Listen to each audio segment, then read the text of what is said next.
Childy over here. I've been thinking, what should I do for my next review? I've had, plenty of options. I still have quite a few beers sitting over there and waiting to be reviewed, but then I remember my second episode for this season, which was Schneider Ventimus, and I mentioned that I will review the stronger version of the beer sometime later, but I figured why not do it tonight. I just had my second exam, kind of tired, and I wanted to try something special, something different, and this happens to be a very strong beer. So here we have Schneider Ventimus Weizen Eisbock, 12% alcohol by volume. That's quite strong. That's not as strong as the Semi-Class, something like that, but it's potent enough for that, and especially provided this is only kind of seasonal, rare beer. You don't really find this version everywhere. You find Ventimus, for instance, here in Montreal, Ventimus is widely available, but the Eisbock is not sold here, so my French bought me 2 bottles. Reading the back label, Ventimus has been known to be the most intense and complex sweet doppelbock in the world. This was the case in the past, but not anymore.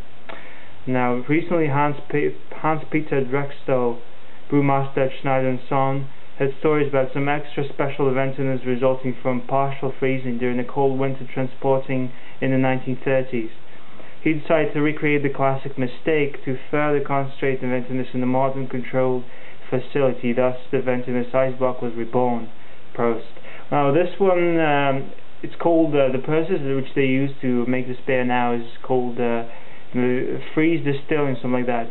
They freeze the standard Ventimus, and then they get rid of the ice, so then they melt it down, and then it results in a more kind of concentrated beer, if you want, and it should be quite interesting. Why not give it a try?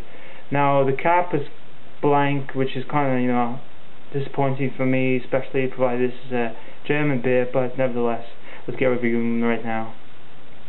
Now, if you haven't seen my review, check it out, press over here, or you can see Jason's beer review, Jay's beer reviews over here, and pretty good stuff as well. This is a really interesting kind of style, at least for me. The regular Ventimus combined the qualities of for wheat beer with something stronger and with something more caramelized, maybe sweeter, and maybe less hoppier. I'm going to be using my Leffe glass, so I don't really have any oversized wine glass or anything like that for stronger beers, but nevertheless, I'm not serving this too cold again, but this is chilled. Don't want it to be too warm, because in that case, the alcohol will be too apparent. I've been reading things about this beer, and apparently the head retention is weaker because it's a stronger beer, but so far we get a nice kind of very thick head, and if I'm going to look at the light, it's very, very dark, certainly more opaque than the regular Ventimus, really kind of dark brown, just a bit of a ruby glow in it, but at the same time, it's very cloudy as well. The scent's kind of reminiscent of the regular version, but you do smell alcohol much more. It's slightly more fruity, I guess. I do smell kind of raisins, prunes, maybe cherries. At the same time, a nice kind of citrus touch to it as well. Yeah, I can see the head coming down, but I don't think it's going to be an issue or anything like that. I think the head's more creamy than the regular version. Really appealing scent to it. Cheers.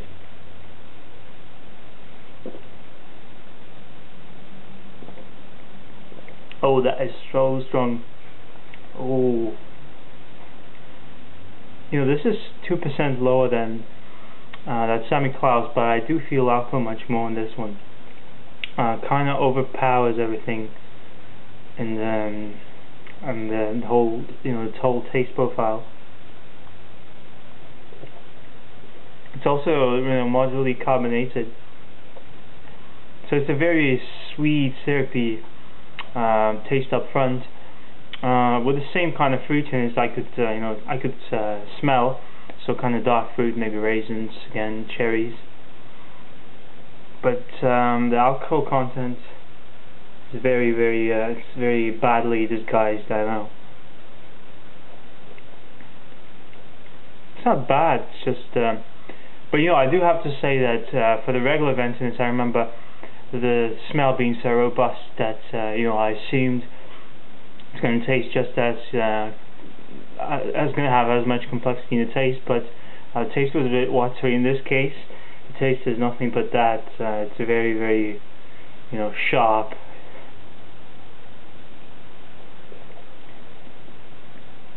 Actually, it's getting better. Really potent, though. Really, really strong. I'll see you in a bit.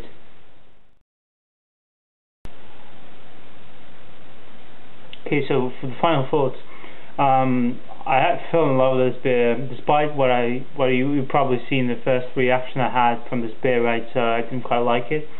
That kind of potent alcohol kick kind of fades out on you, and this is kind of beer grows and you kind of like grow to like it the more you drink it. But as far as drinkability goes, you probably wouldn't want to have more than one of these half-liter bottles anyway. But it's a potent beer.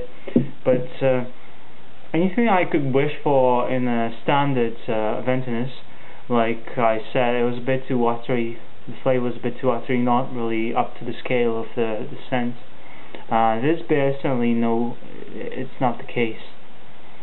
The flavour is really robust, well balanced, and everything. It's not too sweet. Some strong beers tend to be too sweet. This one is, you know, it's sweet enough, but it doesn't have that syrupy kind of alcoholic flavour. As far as flavour goes, really well balanced. Fruity notes, wheat as well, because it's a Weizen Eisbock anyway. It's funny that this style is kind of rare. There aren't that many beers in the world that are brewed according to the Eisbock style. So this might well be the pinnacle kind of standard for the beer style. Also considered an ale. Actually, it says an ale, Weizen Eisbock ale. But yeah, so kind of rough at first, but then kind of grows on you. And look at the head. The retention is not too impressive, but at the same time you do get some lacing. It doesn't completely fade out, and it's very nice.